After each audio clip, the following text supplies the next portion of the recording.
खतरे में डालकर देश में रह रहे लोगों को लेकर अपनी संवेदनाएं दी, उन लोगों की मदद करी, हर तरीके से लगी।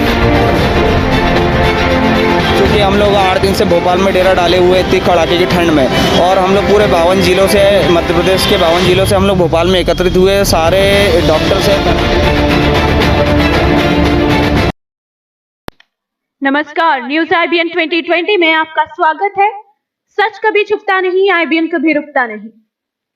मध्य प्रदेश में भटक रहे कोरोना योद्धा, कभी कमलनाथ के द्वार तो कभी शिवराज के द्वार तो कभी बीजेपी भवन के बाहर। आखिर इन योद्धाओं का कब तक तमाशा बनाएगी सरकार?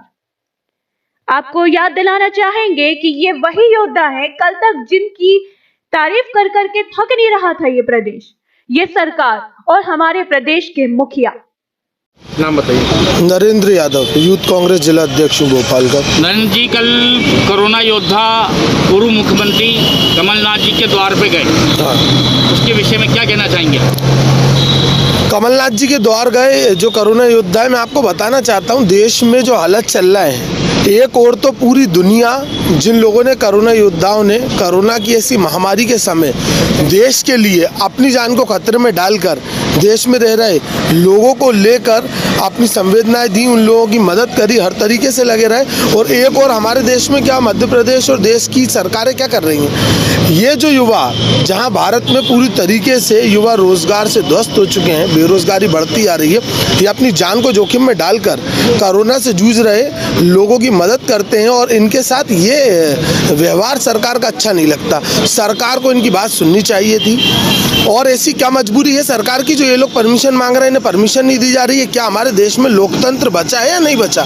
लोकतंत्र पूरी तरीके से ध्वस्त करने में लगे हुए हैं। अगर कोई युवा देश के या हमारे ही देश के लोग हैं ना, ये अफगानिस्तान से तो नहीं आए हैं, ये अपनी मांग अपनी ही सरकार के सामने उठा रहे हैं, तो क्या गलत कर रहे हैं? और मैं आपको बताना चाहता हूँ, कल ये पूरे वॉरियर्स साथ में मिलकर कमलनाथ जी से मिले थे। आज इन्होंने मुझे इनकी इस लड़ाई में आह्वान दिया है यूथ कांग्रेस को।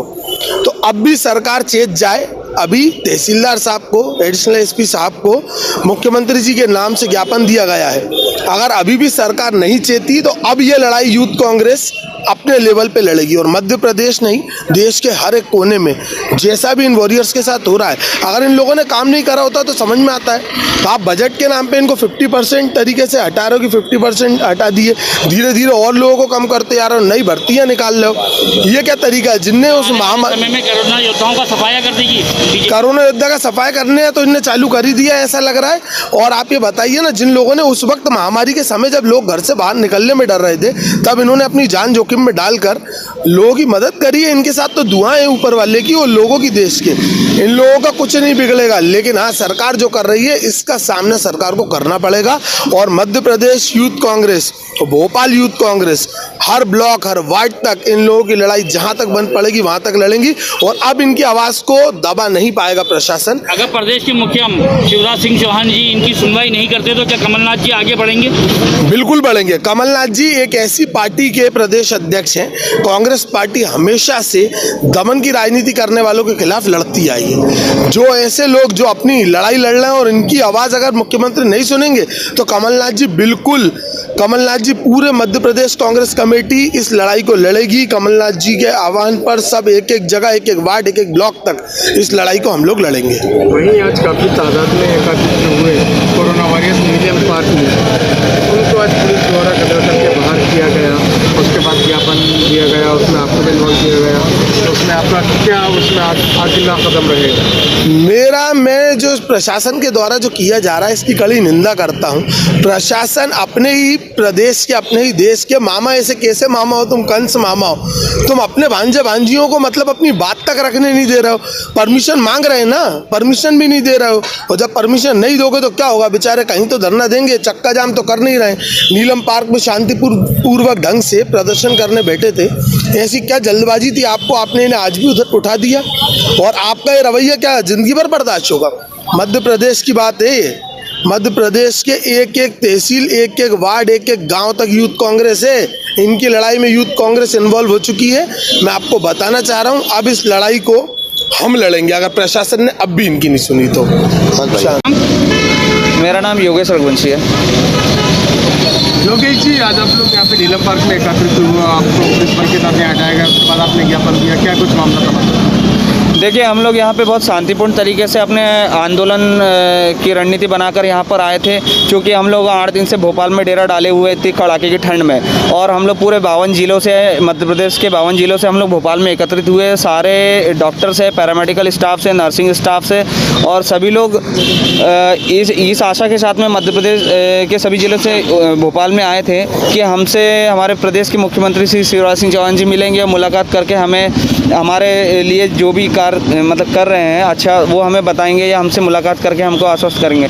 लेकिन उनकी मिलने की बिल्कुल मंशा नहीं है, इसलिए हम लोग कल कैंडल मार्च निकालने वाले थे। हम लोग के साथ में जो शहीद हुए हैं उनके श्रद्धांजलि देने के साथ में कैंडल मार्च का हमारा प्रोग्राम था, वो भी हमें शासन प्रशासन ने नहीं करने दिया है और उसकी भी परमिशन नहीं दिया है। क्या है, हमारा स्वतंत्र भारत में ये भी हमें अधिकार नहीं है कि हम लोग के साथ में जो शहीद हुए हैं उन लोग हम श्रद्धांजलि नहीं दे सके। ये बड़ा शर्मनाक है जो हमें इस तरीके का कैंडल मार्च भी नहीं करने दिया। आज हम नीलम पार्क में आए थे, क्योंकि हमें यहाँ पे भी बैठने की परमिशन नहीं दी जा रही है शासन की तरफ से। तो हम लोग शासन से पूछना चाहते हैं कि आखिर हमारी बातें कब सुनेंगे और किस तरीके से सुनना चाहती है वो, हमें ये बताएं। तहसीलदार को ज्ञापन दिया है, क्या कुछ आश्वासन दिया गया उनके द्वारा आपको? आपकी बात एडिशनल एसपी जौनपुर से भी बात हुई है?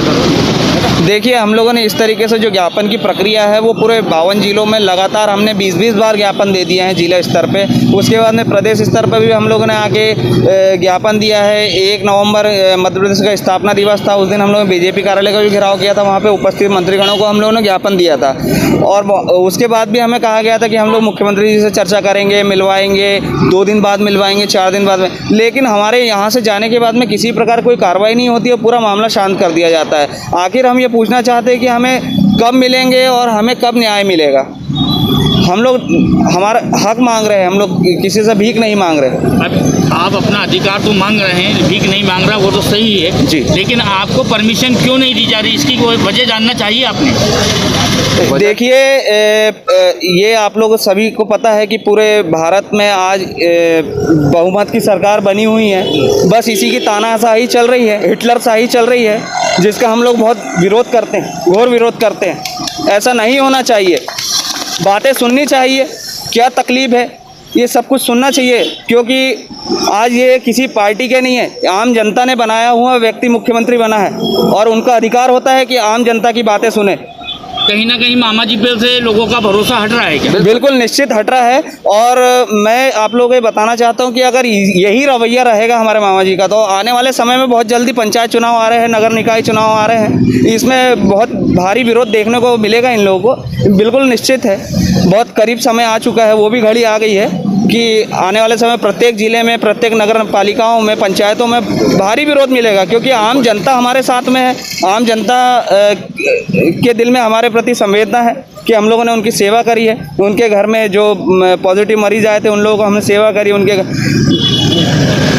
आने जी। न्यूज़ IBN 2020 से जुड़े रहने के लिए हमारे चैनल को सब्सक्राइब करें, बेल आइकन पर क्लिक करें, लाइक करें, शेयर करें, कमेंट में अपनी राय ज़रूर दें।